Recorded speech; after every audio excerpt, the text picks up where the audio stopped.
So the president of DC just basically said, manga is really cool. I don't know how to approach improving our comics and stuff.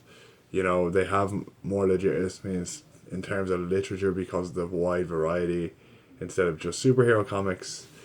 But I don't necessarily think that's an issue, right? Because maybe for DC specifically, but for comics as a whole, I don't think that's an issue, right? Because we have like loads of different indie comics and stuff.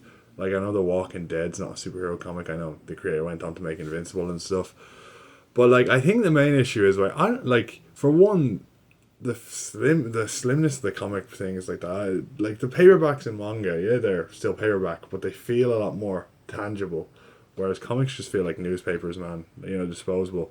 But also like I don't know, man. It's just I don't know. There's not a single run by a single author. Obviously you could probably just get into runs and you don't have to get into characters. But like storylines are split between different characters and they're overwritten by other things and it's just like what the hell. Like if I want to get into Naruto I just watch or read Naruto from the jump, and then if I want to watch the show is nearly the exact same as the book, so I can jump in when I catch up with the show.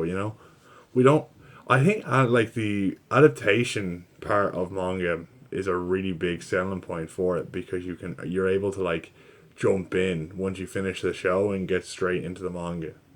Whereas we don't really have that. Like the Invincible or the Absolute universe doesn't have an Absolute show, like a Batman Absolute that people can watch up until a certain point and then jump into the comics. Like that's not there. I think that's the biggest selling point for manga and anime, anyway. Personally.